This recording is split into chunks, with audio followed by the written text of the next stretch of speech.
Hello everyone. It's a big honor to be here. Thanks for inviting me. And I have a lot of things to talk, so I'm going to go straight forward. The title of my lecture will be a mess. But overall, I would like to talk about two things.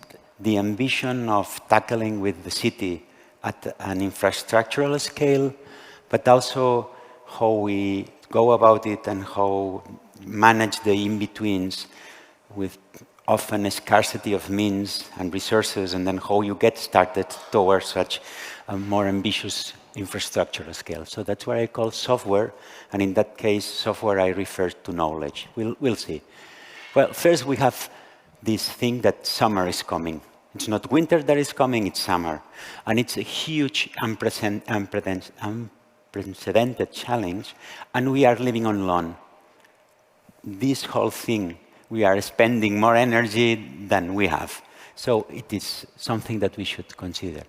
The European Union has a set of criteria for designing in this century 3 principles, and one of them, it's new, it's beauty. Beauty has a design principle, and sustainability, and together probably we heard more before, but it talks about, maybe you read it, responding to needs beyond functionality. I'll go back to this. So what is the first beautiful thing we have to do is to set priorities. So this is about an exhibition taking place in France, created by Gilles Clémence and Coloco. And you know the Americans want to be first? Well, it's the living first, the living. Humans and everyone, living creatures, we come first. If we don't get, we will keep living on alone, and summer will be coming and coming and coming. So the living are precedent. That's the beginning of it. So for me, and that's where I want to talk about the infrastructural scale, there is one very first thing, which is this sentence by Dirk Simons, the Dutch landscape architect, that says, big is beautiful. If we want to tackle with certain challenges, a scale at which we should work, it's big. And then they show it, that's from the 90s, very beautifully. You probably know that in ecology, in order to get certain very big animals, you need big extensions. But when you put it into humans, in order to do certain uses of the landscape, you also have to put that to a certain scale. Otherwise, you cannot do it. And our cities, and Melbourne included, it's not updated to the way people are using the city. We have done the system of green spaces like an archipelago, but in order to run a skate, we need much bigger, much longer, much well-connected systems of So both environmentally but socially, at what scale we need to tackle the question in order to be performing and to be beautiful. So that's a bit of what I would like to talk if I'm not short of time. So the ambition to work at an infrastructural scale that should be massive, should be distributed, and should be equitable. If it's too concentrated on a place, it may generate gentrification.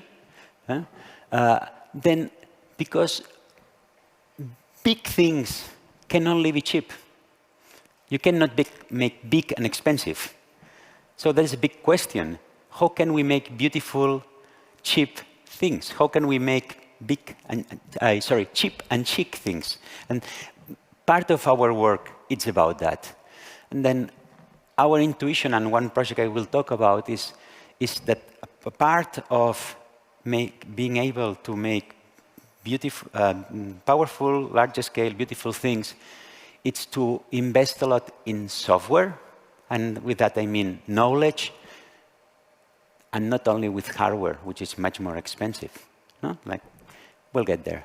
So this is my hometown, and this is, I think, at the scale of my hometown, 100,000 inhabitants, which is probably smaller than Fitzroy. the first thing you should consider is the river system and the mountains. That comes first, because this is where the connectivity happens. Then maybe we could consider the social connectivity. How would you make a grid of greenish streets that would connect to such resources that we have at the outskirts? And then finally, what Andrew was saying is we are actually challenging and questioning where does the city stops. Does it end when it ends the street?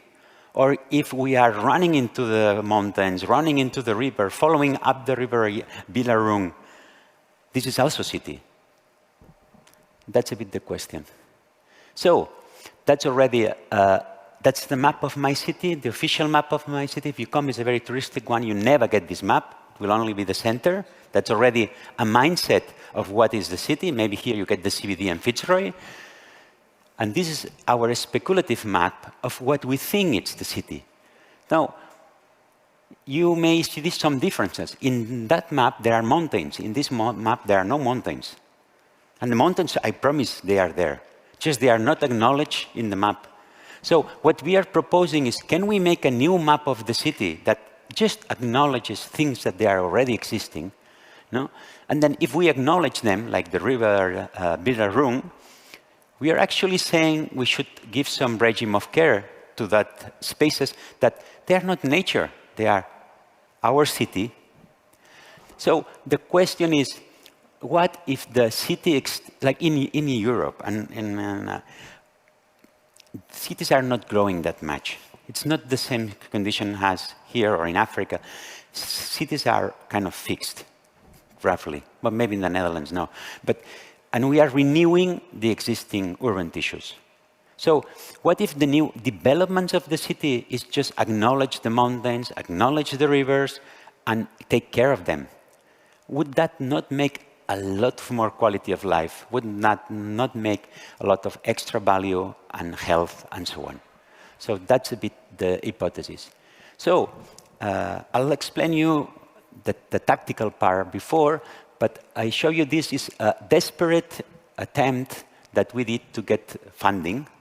And we tried to explain the shore. We talk about the edge of the city has a shore. And we use the word shore because we don't want to say the periphery, we don't want to say the edge. We want to talk about relation of passion. Everybody wants to be at the shore of a river, have a house near, or have a house near the sea.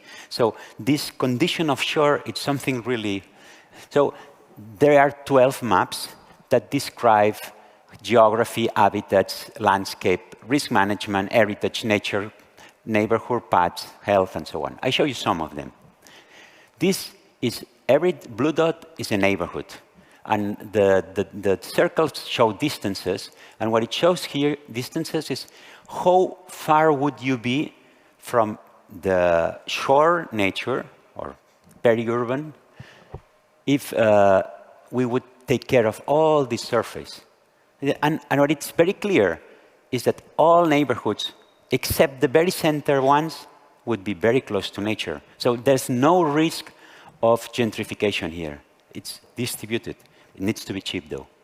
This is one that I like because it's probably very similar to here.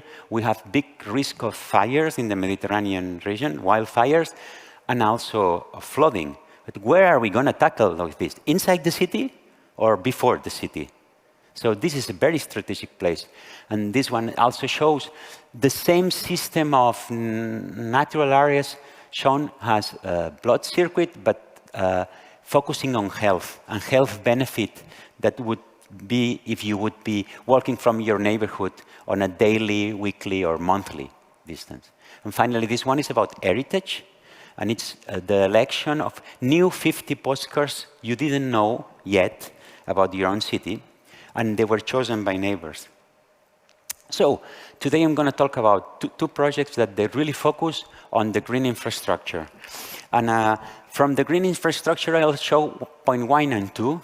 We have other projects in 3 and 4, but probably we don't have time. So the first project itself, it's the project in my hometown, Girona. And it's a software project, version 10 years of working on it. And Gilles Clement has named this project the Gardeners of the Metropolis. Let me go into it. The project, this is the original map of Girona you know, talks about what is not in the map. Okay? Can you imagine that this beautiful big forest coming into the city was not in the map of Girona? Do you believe it? It's crazy, isn't it? But it wasn't. And people could not go there. Why? Because it was neglected. There was no care. Some wildfires now and then, and mostly inaccessible and unknown, and to a certain degree stigmatized.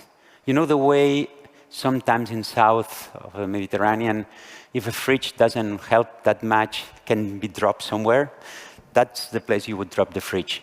So what we are looking, you have seen this, it's to actually multiply by 8 the natural or naturban spaces available to the citizens. And this is the dream.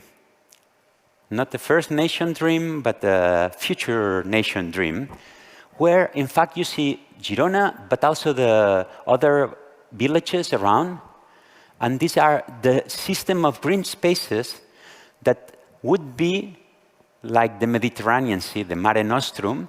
Instead of dividing, would be where you would meet or you could gather. That's a bit the idea we have. So I show you an image of Girona from 15 kilometers and a photo of Melbourne from 15 kilometers high. You see, you see Girona is very small, so you can see like these digitations of rivers and mountains that come into the city, but when you move into Melbourne, it's almost only the Yarra River and some big parks. No big natural entities getting close to this very. If we keep going and we look at 30 kilometers, Girona is a small town, I insist. We even have the airport there, and then mountain ranges and so on. Melbourne, it's still the same pattern with very, very, very little thick natural entities. And yesterday I went to visit the Billerung River, reimagining and it's a vision full of hope. And I think it's tackling the subject maybe of Melbourne at the precise scale. If you have to make a lot of new housing or not, alive first, alive needs certain scale to be, and perhaps should be this. So, you are familiar with that diagram. This is a heat map done by Strava, which is people doing sport in the city of Girona. So what you see, the clear colors, the more people is running, are parks and they are rivers. And they are people that mostly are escaping from town because it's nicer to run in nature, right? So the question would be, if you have the chance, will you run, that's the same scale, roughly. Will you run at the CBD, which is the most alight area in Melbourne, or would you try to run along the Yarra River or other systems? Okay. So how can we be so ambitious and work in such a large scale? In Girona, we are surrounded by nature. So I had this kind of almost adolescent dream that I wanted to be like Gilles Clement. And Gilles Clement in the 80s published this book about the garden in motion. No? This was his own garden. He did not plant anything. He was waiting for nature to come, and then he would be taking care of this nature. And he called that the garden in motion, which is really putting a lot of accent in the temporal dimension of that. But I don't know nothing comparing to Gilles Clement about botany. So my attempt was to make such a reflection much more general, but not in a particular garden, private garden, but to do it to the scale of a city. And that was also my PhD research question. Can we turn placekeeping into placemaking? So I had some funding money. I was doing a PhD at RMIT. I had the Marie Curie fellowship from the European Union. And I self-commissioned myself this management of the city. So I went to the municipality and I offered, if I work for 1 year for free, can we do a pilot project? Can I borrow the civil servants that they are cutting? And can we maybe create a new software with them? And I like to use this quote by Alexander Chemetov, who did the Ildenan project, that says it very beautifully, is what is feasibility is the invention of the possibility of a project at a specific place and time, and to choose the operators, players, and to accompany those who are already there. But very importantly, to place each action in a favorable context of space and time. I've been waiting 10 years for the right time, and it hasn't come yet. So it sometimes takes a lot of patience. So this is the old software of the people managing the outskirts. They had the function of a ship. They would go with a van, go down, eat it all, and leave. Okay? But this is the biodiversity we are talking about in the Mediterranean region. It's full of diversity. Then, when we start working with them, first realize that I was fucking arrogant. I didn't know anything about management. But working with them, we learn together. So that's what I mean about software, about sharing knowledge. So these guys, there are 8 of them, work on 10% of the total surface of the city. We turn that into a laboratory. Okay? And these guys are the co-designers, the manager, but also, and very importantly, the disseminating agents. And I will go back to this idea.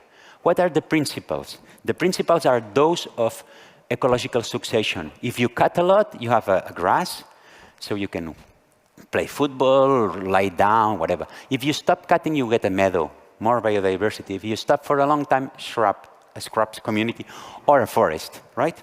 So by caring more or caring less, nature, by caring or neglecting, nature has a plan, and we play with it. And we can play spatially with it. And we play it around the year, so these are 12 months, the rain, the sun, the growth, and where we are cutting, and then I would later talk about culture as well. How we did that? We did it like landscape architects, and that's very important because there's a lot of these things that environmentalists would know way more than us, but how you spatially land it, how you make it into a system that can be using and I would say beautiful and clever, it's probably about landscape. So we walk. You will never find a plan that tells you about the beauty of a landscape. It's always topographical lines, contour lines, trees that they are like blocks. So you have to walk. You have to make your maps.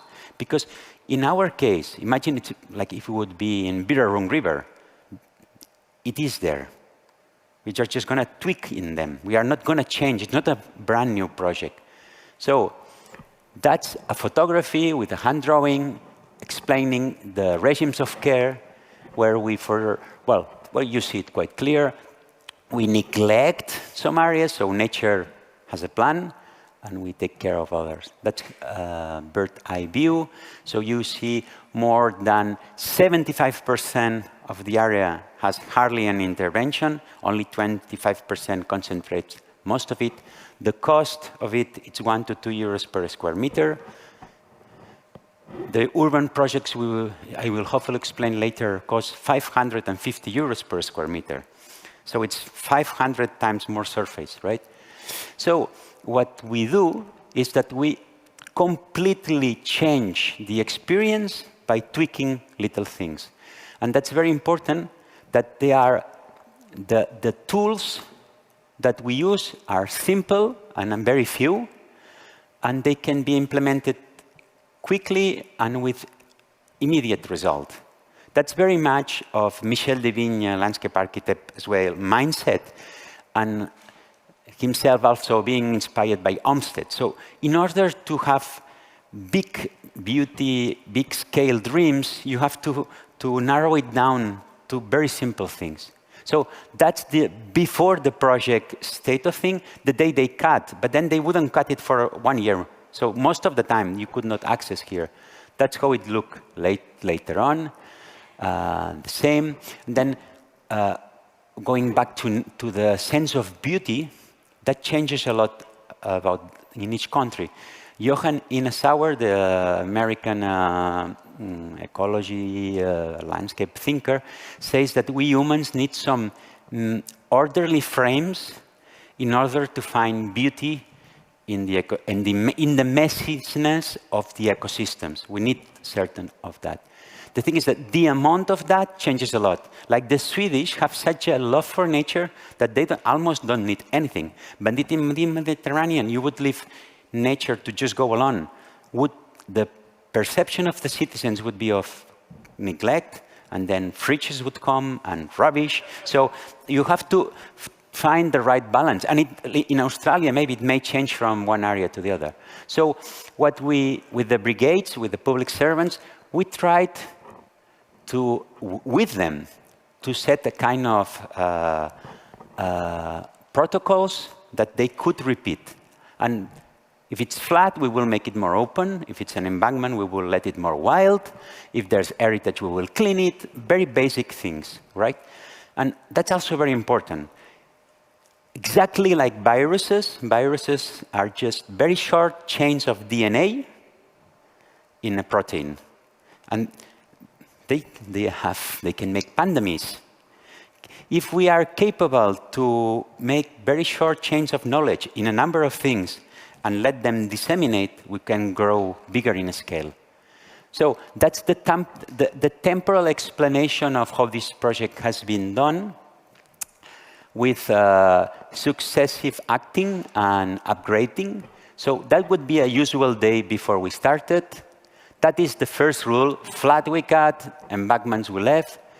That's when we go design and take more care and try to actually put a higher percentage of biodiversity, but also way of experience it. And that's the last part. Only if we have money, it's confetti, but I'll go later to confetti. So, kids in a river, that had not happened for 40 years. The reason was that there was so many vegetation that kids didn't reach. So, in the newspapers, we have a beach. Can you imagine? Like, we have a beach. we couldn't find it. Then we have, look, no? Amazing, yeah? €1 a square meter, €2 a square meter. Now, these spaces, because there are not so many people that go, the people have a feeling of freedom, because the next human being will be 100 or 200 meters away. So the people behave a bit differently. In Girona, we are a small bourgeois town, and people take care of appearances, and they will not do something in an urban park that they maybe could do. So you have like the beginner level musicians go practicing here. No, they don't dare to go to the square yet, no? So the juggling guys, the same yoga, blah. So it's a place of freedom, I think. That's all the things we did, but if I explain this, we run out of time. Just to say that the project is not only about management, it's really a constellation of initiative. Okay, now going a bit back to beauty and having new eyes. In order to get population to accept such a degree of messiness, how we went about it? Well, one is we clearly made very geometrical cuttings, so everybody would understand that somebody was taking care about that. And the other thing is this notion of confetti. You know, confetti, it's an element of party. It's paper, it's cheap. But you know that after confetti is thrown, party is over. Like, no. So we use this idea of you walking in a path, and then you find some elements that is like somebody has been throwing you a confetti, and you have to stop and see what to celebrate. So they are actually often architectural interventions, but sometimes are just pruning. This is just a wood deck, but it's like it's at the best possible location. It's perfect for the sunset. You see the cathedral, the light is perfect, you are in the shade. So, and it's also an economical device. You can do very cheap things, and then you put one of these little pepite in France, pepite, like a very little piece of gold. Like pepite, when you gather gold, the little ones. And with that, you are giving the sense of care to much larger scale. So it's a multi-purpose notion. So now there is a new postcard, really, that you can buy in the shops, that is the view from that viewpoint. And this is my son here looking for fossils into that rock. So it's the lens to look through fossils, or a little stair to go over, or a graphic that tells you how far you are from the river mouth. So it's all these little things that make you value the land. Then we also champion arts and cultural interventions in these lands. And I like very much, we copied this notion from a project in Bordeaux in France. They call it the usage décalé. So it's kind of like the wrong use. You would not expect that. And they say how we can take the bobo, the bourgeois, the bohème bourgeois, to nature. Like, yeah, to nature maybe not, but if you put an art installation, well, they maybe make a move. So if we go back to the like how we care about the land, you see these red explosions. These are a number of festivals taking part in the city. So year 2 of starting to have care of this project, a festival of land art arrived. And they are now in the 7th edition. It's not perfect. There are a bit of everything. But it's really nice the way it takes new minorities, like sports would be ones, people loving nature, biologists, another minority to enjoy that part of the city. So yes, we did a master plan, or an action plan, rather say. We did that. Yes, we did it with walks, with workshops, together with the neighbors. So we did the maps and how we could do it, and we find the postcards. This is relatively the easy part to do, no? the action. So we did for every mountain, every river, a kind of a vision, working with the neighbors associations. And we found out a bit, or we tried to distill what would be the way of this kind of project in relation to other kind of project.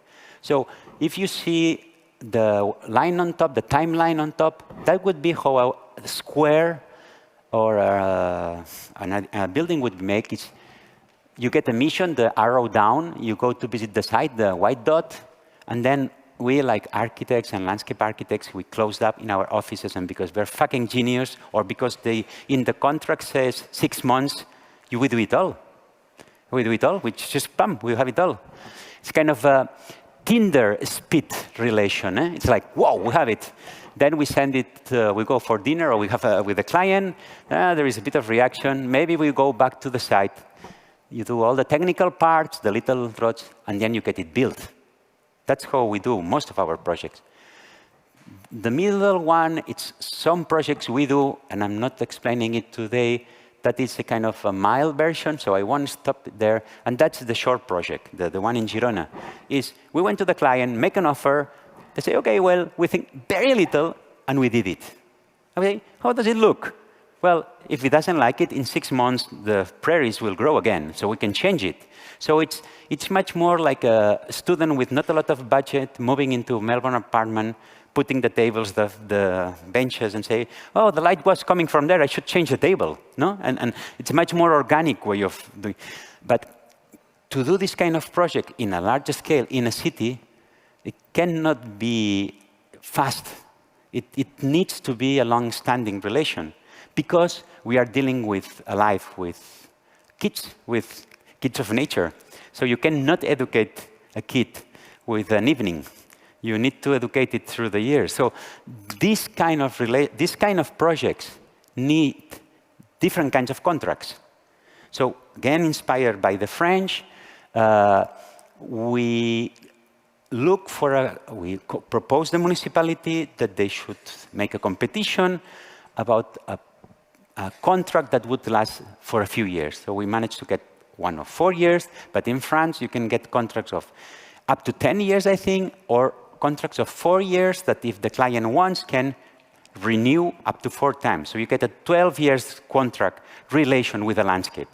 What is interesting is that the municipality gets a menu of actions, each one with a price, like if you go to a restaurant, and if you eat 3 bistec, 3 meat, you are paid for that. But you like the client, the municipality would have the whole prices and according to the demands. So it's quite flexible on both sides. Now, what happens to us? We have been working in the 10% of the surface of the city with the civil servants. The civil servants and us have a long-standing relationship with land. But 90% of the other part of the city is done by private companies and by foundations that want to get people that have some kind of problems into getting a job. So these people are changing all the time. They are not having long-standing relationships. So a big thing, and that's about software, it's about how can we create a new contract, not only for us, but also for the people who will work on it, so that the team remains. Because it's about software, it's about knowledge. It's not about tools, it's not about big money, it's about sharing knowledge. If we share knowledge, short DNA change, it will work. So this is us trying to convince the municipality about the percentage of work that should be done. Like, for instance, this would be the workers of private companies. So we will get a lot of them, but in very different proportions, now come, not come. We ask, we want a river team, we want a mountain team. And they should always be the same. And then we can create this intimate knowledge and go on. Now, I'm done with the project in Girona and still have some time. I would like to talk about infrastructures in the city. So I'm going to make a mix of a number of projects with it in Barcelona related to the streets. And the streets, well, we go about it. Starting with the superblock. This superblock is not our project, it's a project of the municipality, and started with Ildefons Cerdà. The Spanish government did not let Barcelona grow for 100 years. So everybody was living on that dense part of the city. And then there was a competition about, okay, now you can grow outside the walls. That was a punishment for losing a war. And then they did this very isometric, very equal system that you sure know. And Ildefons Cerdà, who was an engineer and who did it for health purposes, he said, let's get everybody the same. The streets are for the mobility, and then the people will get the green as a community space. So in his brain was the left thing. When he got it approved already, the green was a bit smaller. And then it went through this process of privatization and densification, by which speculation, clearly, get more high, get more. And to the end, this is how it ended. It ended to the right. So there's no green. In the center neighborhood of Barcelona, there's no green, right? That's, you know, maybe it's like this. And car, it's in the fucking middle, and it's exactly like here. It's exactly like these drawings are from Copenhagen. Like, and they say, having into account that the only public space we have here is the street. I mean, it's a good idea to let the cars pass, okay? But also leave private cars stay in the street on a public realm and then pushing everybody else to the edge. I mean, imagine that this would be a wardrobe. You put your wardrobe, private wardrobe, on the street, and you leave it there for a week or for a few hours. It's yours, but it's in the street. It belongs to everybody. Well, interesting. And then especially have a lot of consequences. Like cars take a lot of space, and people doesn't take that much space.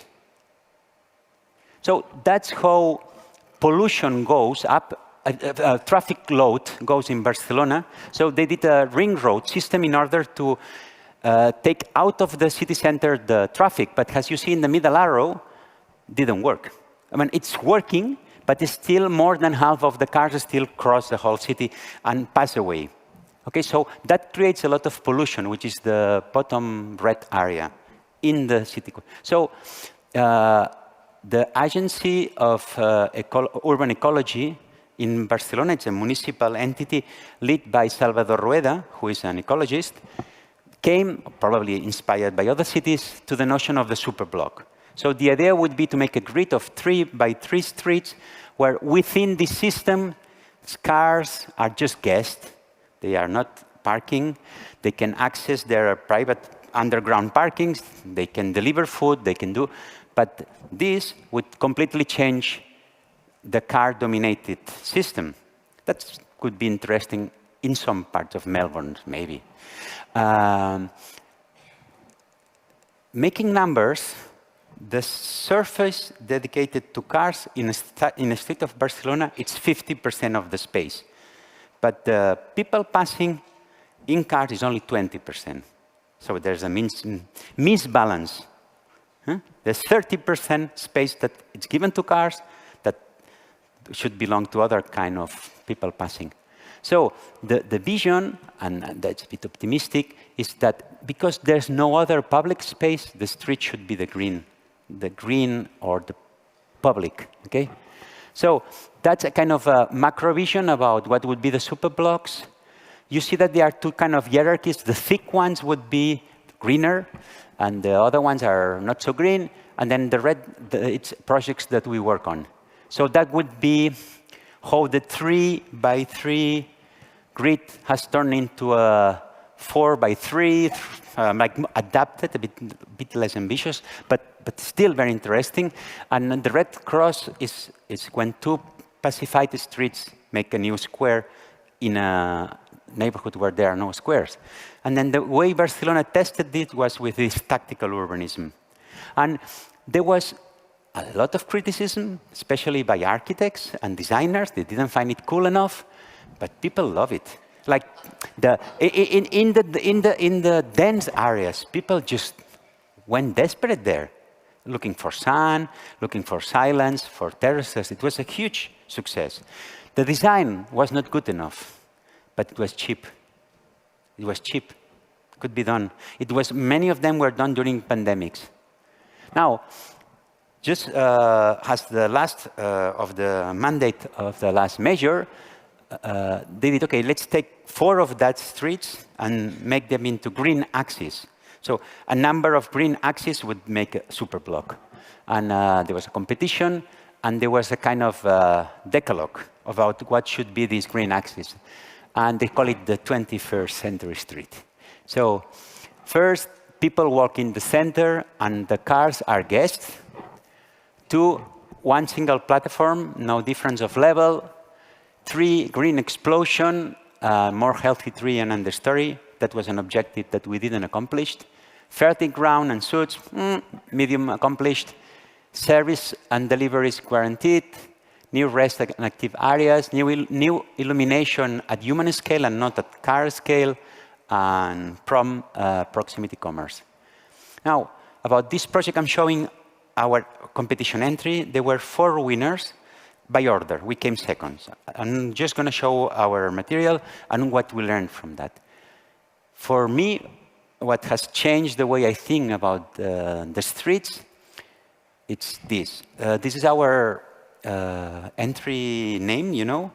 In Catalan, from sol to sol, it means from the ground to the sun. It's the same name, just with an accent in between, right? But also it's an expression that when you say you work from sun to sun, it means you work a lot. Huh? And then another thing was about the ambition of this changing that 4 streets is to, at the end, do 31 kilometers. So it's not about changing 1 street, doing a jewel. It's about doing a kind of a system that can be has a system applied to 31 kilometers. So there was a lot of discussion, and the 4 teams gathered together with a lot of experts from mobility, green, and so from the municipality to try to make a model. And this model was to define what they were the variables and the invariables of this system, right? And for me, sorry, I'm getting into it. For me, the discovery was that in the 20th century, we did very well from the ground up. But the 21st century is about how to make fertile and alive the underground. So this is our proposal. And you see from the subsoil to the canopy. But the most interested is in the top one, and I'll go to it. So this is, I think, what most cities are neglecting. Is if we want to have public spaces, and we are in a climate change where we are 40 degrees, 45 degrees, 35 degrees, we don't get shade, can everybody go and enjoy this space? Can we still call it, when you are 45 degrees, can you call it public space? Yeah, in terms of ownership, yes, but is this public? Is it open to everybody? Or shall a street perform in a way that you can inhabit it? And then the whole thing comes to the subsoil. Like, can we make fertile soils so that the trees, or can we fill in the city with pergolas so that the climate is regulated in a way that people can inhabit the street? And to me, this is a very big question, and this is not cheap, totally not cheap. Well, so that was the competition. This is the executive drawings.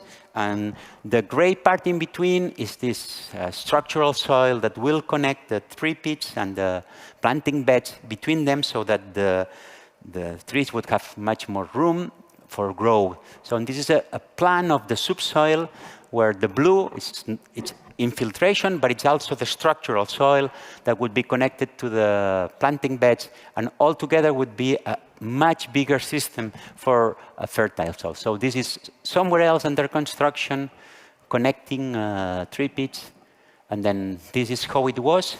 The tactical urbanism, the painting was done during the COVID, and this is how we're starting to look now. We recycle some cobblestones that we found, a tram line that was there, and then that's the green explosion, and the areas to play, and some tatamis. And yes, it really has changed the way that the people use. And they sometimes close one, they make a kind of a street party, and the trees were there. We did a lot of planting, but this is probably a public space. Okay. Now I'm gonna insist a bit on the idea of the subsoil and canopy. This is another project. You can see that all the pits are like how important for us it's both the soil and the sun and the canopy, and how we work on making habitable, like going from 70 to 100% coverage.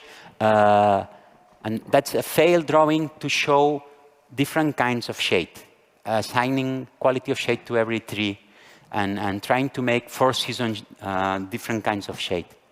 So that's a render. Trees grow very well in renderings. But it's also, you will not ever see anything like this in Barcelona, because most of the city has been designed by architects that they do care about trees and they make them very beautiful in the renders, but don't know so much about soil. And then when it comes to inversion, maybe we put the most beautiful design bench or a sculpture, but the money, it's not the spending underground. And I think it's an important shift in what we found beautiful. So I'm almost about to finish. This is another project about the street that we learned something I just want to share. This is one of the entrances of Barcelona. You see plenty of cars. And something very interesting.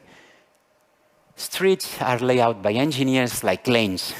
Then sidewalks are like lanes. Everybody's laning like this. But in many streets, there is much more transversal fluxes than flux going in the axiality. And not only that, at least in Barcelona, when they say we're going to work on Meridiana Street, the typical section, it's 70 meters. But it only accounts to 34% of the length of the street. And 66% are crossings. So there are opportunities to make different projects that definitely should not be like this, because this is the car logic, but not the citizen's logic.